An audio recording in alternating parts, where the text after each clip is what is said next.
සියලු දෙනාම සාදරයෙන් පිළිගන්නවා සීරුවට. 1968 සැප්තැම්බර් 12 වෙනිදා බටහිර ජර්මනියේ එක ඉස්කෝලේක තමයි මේ අద్భుත සිද්ධිය වෙන්නේ. ඇනලිස් මිෂෙල් කියන්නේ වයස අවුරුදු 16ක පුංචි ගැහැණු ළමෙක්. මම මිෂෙල් කියලා කියන්නම්.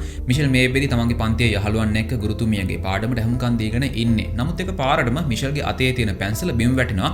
ඒක කවුරුත් දකින්නේ නැහැ. කවුරුත් ගණන් ගන්නෙත් නැහැ. නමුත් ඊට පස්සේ මිෂෙල්ගේ ඇස් සම්පූර්ණයෙන් කළු පාටට හැරෙන්න පටන් ගන්නවා. හරියට සිහිමුරුජ්ජා වීමක් වෙලා වගේ. නමුත් ඇත්තට මේක සිහිමුරුජ්ජා වීමක් නෙවෙයි. මොකද මිෂෙල් ඉන්නේ හරියට මෝහණය වෙලා වගේ. එයා මොකක්ද භාෂාවකින් වචන කිහිපයක් පවා මුමුණන්න පටන් ගන්නවා. ඉතින් මේක දැක්කට පස්සේ පන්ති කාමරේ ගුරුතුමිය වගේම යහළුවන් පවා බය වෙනවා. ඒ අයටත් හිතා ගන්න බැහැ මිෂෙල්ට මේ මුණේ මොකක්ද කියලා. මේ අය මිෂෙල්ගේ මුහුණට වතුර ටිකක් ගහනවා. කොහොම නමුත් ඔන්න මිනිත්තු කිහිපයක් ගත වෙද්දී මිෂෙල් ආපහු යථා තත්ත්වයටපත් වෙනවා. නමුත් පුදුමේ කියන්නේ පහුගිය මිනිත්තු කිහිපෙදී මිෂෙල්ට උනේ මොකක්ද කියලා එයාටවත් මතක නැහැ. කොහොම නමුත් ඔන්න ඉස්කෝලේ ඇරුණාට පස්සේ මිෂෙල් එනවා ගෙදර. ඉතින් ගෙදර ඉන්නේ මිෂෙල්ගේ අම්මයි තාත්තයි. ඒ හැරෙන්න මිෂෙල්ට සහෝදරයන් 3 දෙනෙකුත් ඉන්නවා. ඉතින් මේ පවුල ආගම දහමට ලැබි පවුලක්. විශේෂයෙන්ම මිෂෙල් සතියකට කිහිප වතාවක් පල්ලියට යන එකත් මිෂෙල්ට තියෙන එක පුරුද්දක්.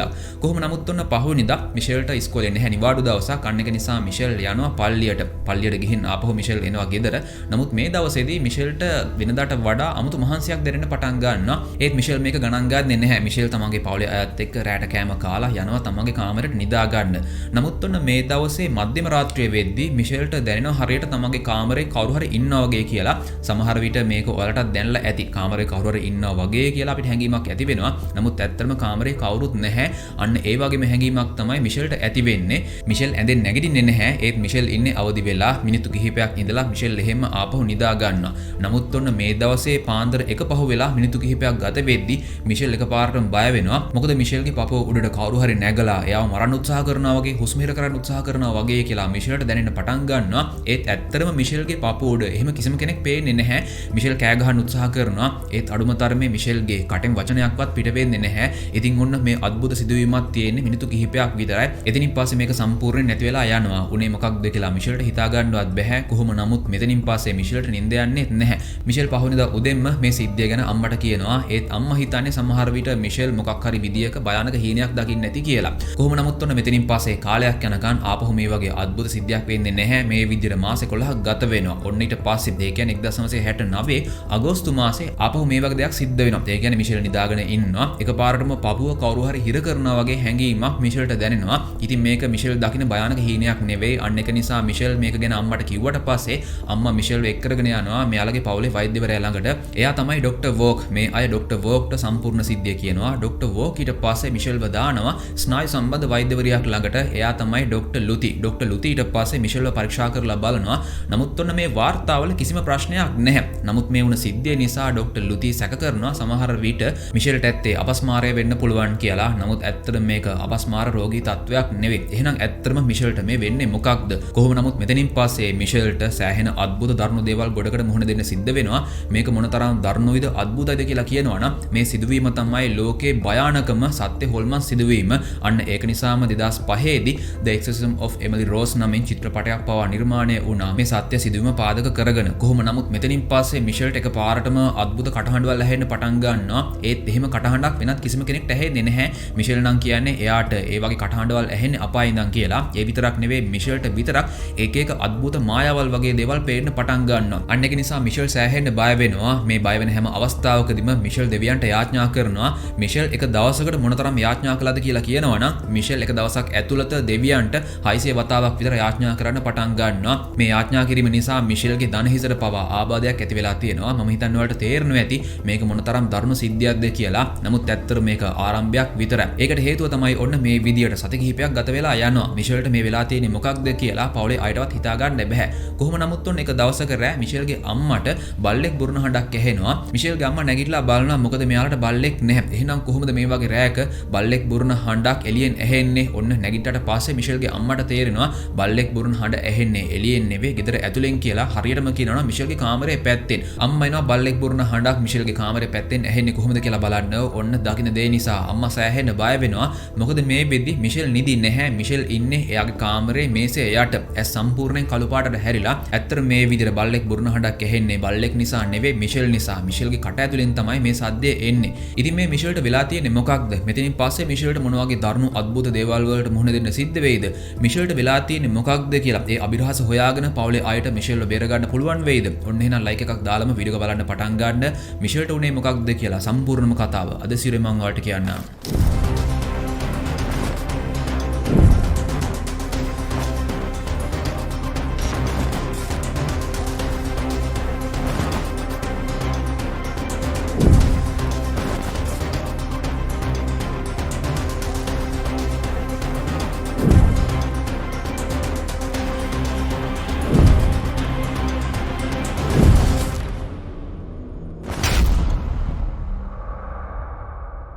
ඉතින් මේ බල්ලෙක් බොරන හඬ ඇහෙන්නේ මිෂෙල්ගේ පැත්තෙන් කියලා දැක්කට පස්සේ අම්මා සෑහෙන්න බය වෙනවා. අන්න ඒක නිසා අම්මා ගිහින් තාත්තටත් කතා කරනවා. මේ අය ඇවිල්ලා මිෂෙල්ව අල්ල ගන්නවා. නමුත් ඒක පාරටම මිෂෙල් ගැහෙන්න පටන් ගන්නවා. මිනිත්තු කිහිපයක් ගියාට පස්සේ තමයි මිෂෙල් ආපහු යථා තත්ත්වයටපත් වෙන්නේ. කොහොම නමුත් ඔන්න අම්මයි තාත්තයි රෑ කියලාවත් බලන්නේ නැතිව මිෂෙල්ව එක් කරගෙන යනවා හොස්පිටල් එකට. මේ අය ડોක්ටර් ලුතිට ආපහු මිෂෙල්ව පෙන්නනවා. ඊට පස්සේ ડોක්ටර් ලුති ඇවිල්ලා මිෂෙල්ව පරීක්ෂා කරලා බලනවා. මිෂෙල්ගේ මොළයත් පරීක්ෂා කරලා බලනවා. කොහොම නමුත් ඔන්න පහවෙනිදා මිෂෙල්ගේ මොළේ ඒ පරීක්ෂණ වාර්තා ටික එනවා.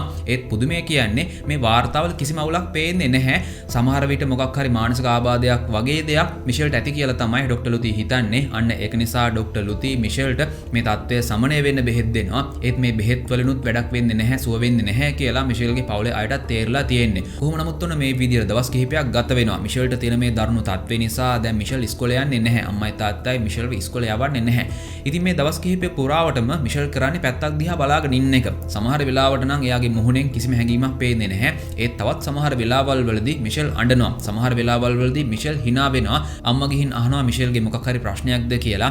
ඒත් ටික වෙලාවකට කලින් මිෂෙල් hina වුණාද ඇඬුවද කියලා ඇත්තට මිෂෙල්ට මතකත් නැහැ. කොහොම නමුත් ඔන්න පහවෙනිදා මිෂෙල්ගේ අම්මා දකිනවා මිෂෙල් ගොඩක් තරහෙන් මරියතුමියගේ පිළිමයක් දිහා බලාගෙන ඉන්නවා කියලා. ඒ වගේම ඔන්න එදා වගේම මිෂෙල්ගේ ඇසුත් සම්පූර්ණයෙන් කළු පාටට හැරිලා. ඒ විතරක් නෙවෙයි මිෂෙල් ගොඩක් තරහෙන් එයාගේ ඉස්සරහා තියෙන මේසේ සූරනවා. මේ දේවල් අම්මා දකිනවා. හරියට මිෂෙල්ට ලොකු තරහක් තියෙනවා. ඒත් ඒ තරහ පිට කරගන්න බැහැ වගේ තමයි මේ විදියට මරියතුමියගේ පිළිමය දිහා බලාගෙන ඉන්නේ කියලා අම්මට තේරෙනවා. අම්මා ගිහින් කතා කළාට පස්සේ තමයි මිෂෙල් ආපහු යථා තත්ත්වයටපත් වෙන්නේ. කොහොම නමුත් ඔන්න මේ විදියට තවත් මාස කිහිපයක් ගත වෙනවා. මිෂෙල් එක දවසක් එයාගේ සහෝදරයෙක් එක්ක යනවා ළඟ තියෙන කඩේට. නමුත් එකපාරටම පාරේ එහා පැත්තේ කෙනෙක් දැක්කට පස්සේ මිෂෙල් බය වෙලා කෑ ගහනවා. මිෂෙල් ඊට පස්සේ සහෝදරයත් එක්ක ඉක්මනටම දුවගෙන එනවා ගෙදර. ඒත් ඇත්තටම ඒ වෙලාවේදී බය වෙන්න දෙයක් ඒ පාරේ සිද්ධ වුණේ නැහැ. මෙයාලගේ අසල්වැසියෙක් තමයි පාරේ මුණ ගැහුනේ. ඉතින් මේ වගේ කෙනෙක්ට මිෂෙල් බය වුණේ අන්න එක නිසා මේ අය මිෂෙල්ගෙන් අහනවා ඇයි ඔයා ඒ විදිහට බය වෙලා කෑ ගැහුවේ කියලා. නමුත් මිෂෙල් කියනවා ඇත්තටම ඒ කෙනා මිනිහෙක් නෙවෙයි යක්ෂයෙක් කියලා. ඒ කියන්නේ දැන් අපිට තේරෙනවා මිෂෙල්ට තියෙන මේ දරුණු තත්ත්වය නිසා මිෂෙල්ට සාමාන්‍ය අයත් දැන් පේන්න පටන් අරගෙන තියෙන යක්ෂයන් විදියට. ඒත් මේ දේවල් වලට හේතුවක් නම් පවුලේ අයට හිතා ගන්න බැහැ. කොහොම නමුත් ඔන්න දවස් කිහිපයකට පස්සේ මිෂෙල්ට තමන්ගේ කාමරෙන් ගඳක් දැනෙන්න පටන් ගන්නවා. හරියට සතෙක් මැරලා කුණු වෙලා වගේ. මිෂෙල් ඒක ගැන අම්මට කියනවා. අම්මත් ඇවිල්ලා බලනවා. ඔන්න මිෂෙල් කියන කතාව ඇත්ත. මේ කාමරෙන් අමුතු ගඳක් එනවා. නමුත් ඒ ගඳ එන්නේ කාමරෙන් නෙවෙයි මිෂෙල්ගෙන්. අන්න ඒක නිසා පවුලේ අය එකතු වෙලා මිෂෙල්ව නාවනවා, පිරිසුදු කරනවා. නමුත් මේ ගඳ ටිකක්වත් අඩු වෙන්නේ නැහැ. ඒ වගේම මේ ගඳ දැනෙන්නේ සමහර දවස්වලට විතරයි. කොහොම නමුත් ඔන්න මේ විදිහට දවස් කිහිපයක් ගත වෙනවා. එක දවසක රෑ මිෂෙල්ගේ අම්මා මිෂෙල්ගේ කාමරයට එනවා. මිෂෙල්ට කෑම කන්න එන්න කියලා කතා කරන්න. ඔන්න මේ වෙද්දි මිෂෙල් අම්මගේ පැත්තට පිටුපාලා වාඩි වෙලා ඉන්නවා. අම්මට ඇහෙනවා මිෂෙල්ගේ පැත්තෙන් කරස් ගාලා සද්දයක්. හරියට මිෂෙල් මොනවා හරි හපලා කනවා වගේ. ඔව් අම්මා හිතපු දේ හරියටම හරි. මිෂෙල් මොනවද කනවා? ඇත්තට මිෂෙල් කන්නේ පණ තියෙන මකුළුවෙක්ව. ඉතින් වලට තේරෙනවා ඇතිනේ දැන් අවුරුදු ගාණක් තිස්සේ එක එක අద్భుත සිදුවීම් වලට මිෂෙල්ට මුහුණ දෙන්න සිද්ධ වුණා. දැන් මිෂෙල් පණ තියෙන පුංචි සත්තු පවා කඩන පටන් අරගෙන අන්න ඒක නිසා අම්මයි තාත්තයි දැන් මිෂෙල් ගැන සෑහෙන බයෙන් ඉන්නේ. මේ අය මිෂෙල්ව ආපහු එක් කරගෙන යනවා ડોක්ටර් ලුති ළඟට. නොකියුවට දැන් ડોක්ටර් ලුතිටත් තේරලා තියෙන්නේ වෛද්‍ය විද්‍යාවට පේන්නේ නැති එහා ගිය මොකක් හරි නොපෙනෙන අద్భుත බලවේගයක් නිසා මිෂෙල්ට සමහර විට මේ දේවල් වෙනවා ඇති කියලා. ඒත් ලුති කියන්නේ ડોක්ටර් කෙනෙක්නේ. අන්න ඒක නිසා කෙලිම ඒ වගේ දේවල් ලුතිට පිළිගන්න බෑ. ඒත් ડોක්ටර් ලුති මේ වතාවේදී මිෂෙල්ගේ පවුලේ අයට කියනවා මේ විදියට ප්‍රතිකාර කරන අතරතුරේදී ඔය කට්ටිය වෙනත් විදියකිනුත් මිෂෙල්ව බේරගන්න උත්සාහ කරන්න කියලා. ඉතින් ලුති මෙතනදී අදහස් කරන්නේ මොන වගේ දෙයක්ද කියලා මිෂෙල්ගේ අම්මටයි තාත්තටයි තේරෙනවා. කොහොම නමුත් ડોක්ටර් ලුති මේ තත්ත්වය පාලනය වෙන්න මිෂෙල්ට බෙහෙත් දෙනවා. ඊට පස්සේ අම්මයි තාත්තයි මිෂෙල්ව ගෙදර එක් කරගෙන එනවා. නමුත් ඔන්න මේ අద్భుත සිද්ධීන් දාමේ මෙතනින් නතර වෙන්නේ නැහැ. එක දවසක මිෂෙල් ගල් ලඟුරු කෑල්ලක් කනවා. අම්මා දැකලා තියෙනවා. ඒ විතරක් නෙවෙයි තවත් දවසක මිෂෙල් පණ පිටින් ඉන්න කුල්ලෙක් පවා අල්ලගෙන අල්ලගෙන කන ආකාරය අම්මා දැකලා තියෙනවා. මං ආපහු ඔයාලට මතක් කරන්නම් මම මේ කියන්නේ චිත්‍රපටයක කතාවක් නෙවෙයි මේක 100%ක් සත්‍ය සිදුවීමක්. කොහොම නමුත් දැන් මේ වෙන දේවල් නිසා අම්මටයි තාත්තටයි තේරෙනවා මිෂෙල්ව බේර ගන්න වෙනත් ක්‍රමයකින් උත්සාහ කරන්න වෙනවා කියලා. මොකද ડોක්ටර් ලුති පවා අදහස් කළේ ඒ වගේ දෙයක්. අන්න ඒක නිසා මිෂෙල්ගේ අම්මා යනවා බිෂොප් කෙනෙක්ව හම්බ වෙන්න මම පූජකවරයෙක් කියලා කියන්න. ඉතින් මිෂෙල්ගේ අම්මා පහුගිය අවුරුදු කිහිපය පුරාවටම මිෂෙල්ට උනේ මොකක්ද කියලා හැම විස්තරයක්ම මේ පූජකවරයාට කියනවා. මේ පූජකවරයාට තේරෙනවා අනිවාර්යෙන් මිෂෙල්ට යක්ෂයෙක් ආවිෂලා ඇති. ඒක නිසා තමයි මිෂෙල්ට මේ වගේ දරුණු දේවල් වෙන්නේ කියලා.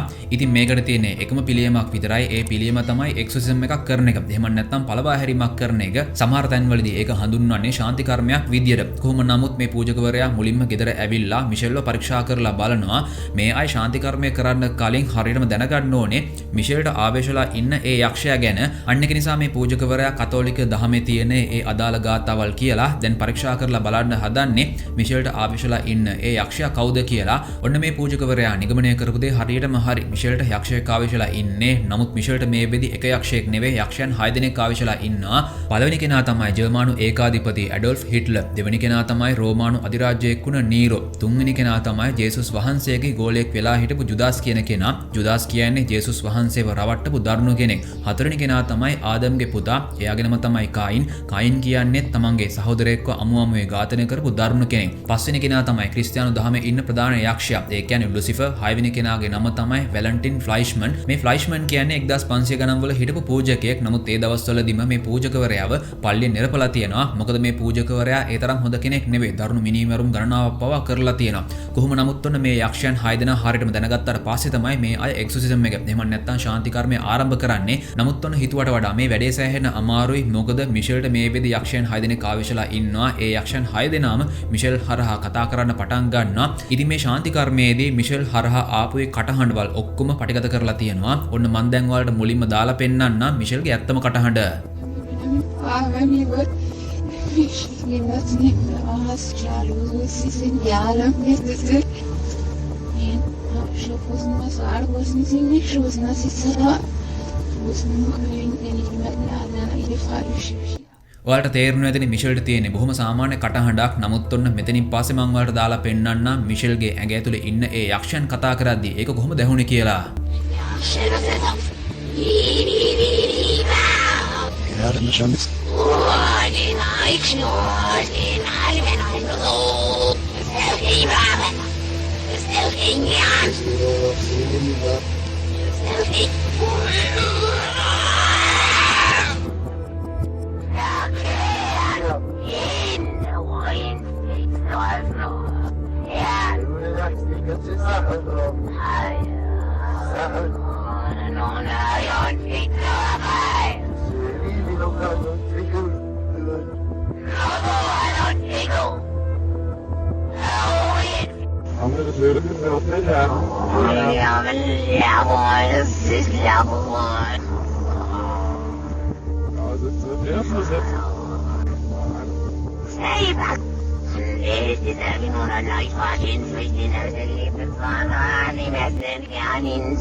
ඒ කටහඬවල් 6 ආවේ එකම තරුණ ගැහැණු ළමයෙක්ගෙන් කියලා විශ්වාස කරගන්නවත් බැහැ නේද? නමුත් ඇත්තම කතාව තමයි ඒක.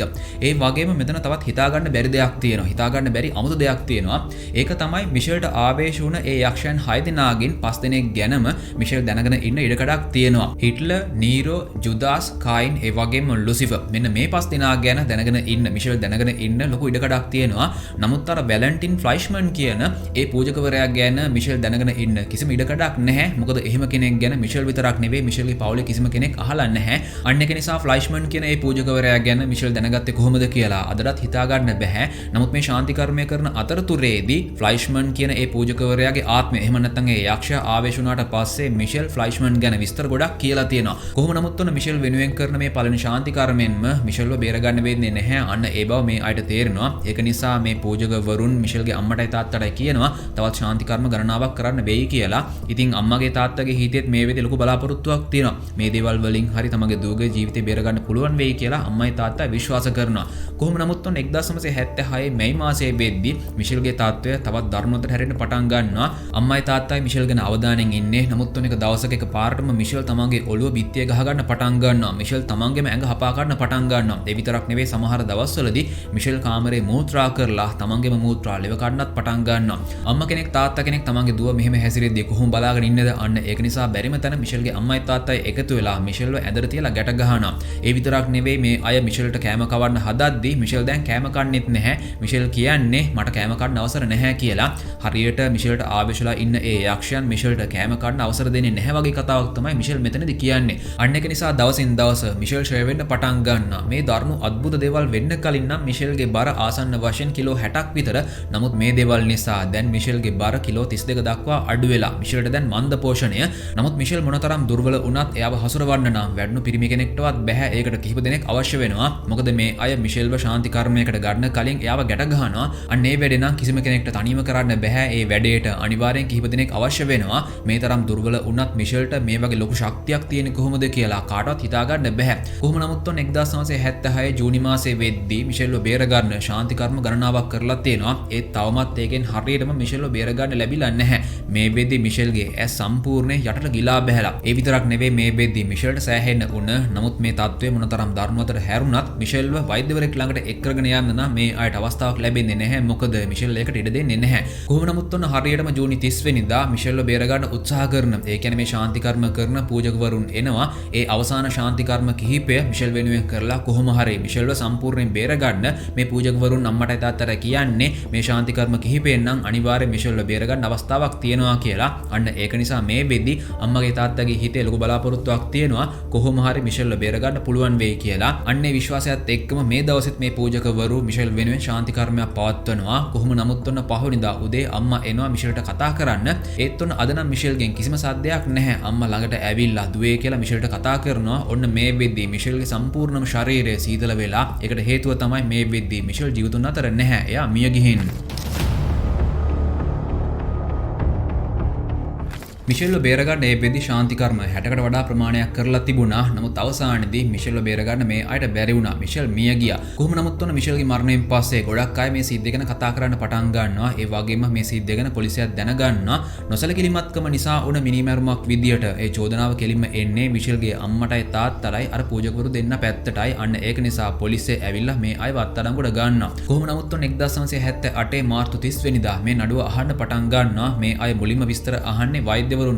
මොකද වෛද්‍යවරු හොඳින්ම දන්නවා මිෂෙල් හිටපු තත්ත්වය මොනතරම් දරුණු එකක්ද කියලා. වෛද්‍යවරුන් නම් කියන්නේ මිෂෙල්ට එහෙම කිසිම යක්ෂයෙක් ආවේශලා හිටියේ නැහැ. එයාට තිබුණේ මානසික ආබාධයක්. නියමාකාරයෙන් ප්‍රතිකාර කළා නම් එයාව බේරගන්නත් අවස්ථාවක් තිබුණා කියලා. නමුත් ඔන්න පූජකවරුන්ගෙන් මේ සිද්ධිය ගැන ප්‍රශ්න කරද්දී පූජකවරුන් නම් විනිසුරුතුමාට කියන්නේ අපි එහෙම මිෂෙල්ව ප්‍රතිකාර වලට අරගෙන යන්න එපා කියලා කිව්වේ නැහැ. ඒ දේවල් කරන්න උත්සාහ කරන අතරතුරේදී තමයි ශාන්ති කර්ම වලින් මිෂෙල්ව බේරගන්න උත්සාහ කළේ. නමුත් ඒකෙන් වැඩක් වුණේ නැහැ කියලා. මේ පූජකවරුන් ශාන්ති කර්ම කරන අතරතුරේදී පටිගත කරපු ඒ හඬපටත් විනිසුරුතුමාට ඉදිරිපත් කරනවා. ඒ වගේම ඒ ශාන්ති කර්ම ඇහෙන් දැකපු අය, ඒ කියන්නේ ඇහෙන් දුරු සාක්ෂිකාරයන් පවා මේ අය ඉදිරිපත් කරනවා. ඉතින් ඒ වෙද්දී මිෂෙල්ගේ මරණ පරීක්ෂණ වාර්තාවත් ඇවිල්ලා තිබුණේ. නමුත් ඔන්න එතනත් සඳහන් වෙලා තියෙන හිතා ගන්න බැරි දෙයක්. මොකද වෛද්‍යවරුන් කියපු විදියට මිෂෙල්ට එහෙම අපස්මාරය තිබිලා නැහැ. එහෙම කිසිම ප්‍රශ්නයක් මිෂෙල්ගේ මොලේ තිබිලා නැහැ. මේ මරණ පරීක්ෂණ වාර්තාවේ සඳහන් කරලා තියෙන්නේ. ඒ කියන්නේ මිෂෙල්ගේ මරණයට හේතු විදියට සඳහන් කරලා තියෙන්නේ එයා සති ගාණක් ආහාර ගන්නේ නැතිව හිටපු නිසා. ඒ තත්ත්ව නිසා තමයි මිෂෙල් මිය ගියේ කියලා. ඒ වගේම මිෂෙල්ව සතියකට කලින්වත් රෝහල් ගත කළා නම් එයාව බේරගන්න අවස්ථාවක් තිබුණා කියලා තමයි වෛද්‍යවරු මෙතනදී සඳහන් කරන්නේ. කොහොම නමුත් ඔන්න මේ හැම කරුණු කාරණයක්ම සලකා බලලා අවසානයේදී විනිසුරුතුමා තීන්දුව දෙනවා මේ 4 දෙනාම වැරදිකාරයන්. ඒක නිසා මේ 4 දෙනාටම මාස 6ක සිරදඬුවමක් පවා ලැබිලා තියෙනවා. ඔන්නෝම තමයි ඇනලිස් මිෂෙල් කියන මේ අහිංසක තරුණ ගැහැණු ළමයාගේ අවාසනාවන්ත සිදුවීමේ සත්‍ය කතාව ඉවර වෙන්නේ. ගොඩක් අය සඳහන් කරලා තියෙනවා, ගොඩක් අය කියලා තියෙනවා මිෂෙල්ට ඇත්තටම මෙහෙම යක්ෂයන් ආවේශලා හිටියේ නැහැ. අద్భుත බලවේගයක් නැහැ. මිෂෙල්ට තිබුණේ මල්ටිපල් පර්සනැලිටි ඩිසෝඩර් නමින් හඳුන්වන ඒ මානසික ආබාධය කියලා. ඒ කියන්නේ සමහර වෙලාවල් වලදී මිෂෙල් හිතනවා මම මෙන්න මේ කෙනා කියලා. ඒ විදිහට මිෂෙල් හැසිරෙනවා. ඒ විදිහට මිෂෙල් කතා කරනවා. අන්න ඒ වගේ මානසික රෝගයක් තමයි මිෂෙල්ට තිබුණේ කියලා ගොඩක් අය සඳහන් කරනවා. නමුත් මිෂෙල්ට තිබුණේ ඒ වගේ මානසික ආබාධයක් නෙවෙයි. යක්ෂයන් 6 දෙනෙක් මිෂෙල්ට ආවේශලා හිටපු නිසා තමයි මිෂෙල්ගේ මරණය සිද්ධ වුණේ කියන ඒ කතාවත් විශ්වාස කරන අය ගොඩක් ඉන්නවා. කොහොම නමුත් ඔන්න අද වීඩියෝ එකෙන් මිෂෙල්ට තිබුණේ මානසික ආබාධයක් කියන ඒ පැත්තට තියෙන හේතු ටිකත් මම වල ඉස්සරහින් තිබ්බා. ඒ වගේම මිෂෙල්ගේ මරණය සිද්ධ වුණේ අద్భుත බලවේගයක් නිසා කියන ඒ හේතු ටිකත් මම වල ඉස්සරහින් තිබ්බා. ඉතින් මේ වීඩියෝ එක බලපු ඔයාගේ අදහස මොකක්ද? මිෂෙල්ගේ මරණය ඇත්තටම සිද්ධ වුණේ මානසික ආබාධයක් නිසාද? එහෙම නැත්නම් අద్భుත බලවේගයක් නිසාද? අන්න ඒක ගැන වගේම අද වීඩියෝ ගැන පහලින් කමෙන්ට් එකක් දාගෙන යන්න කියලා හැමෝටම ආදරෙන් මතක් කරනවා.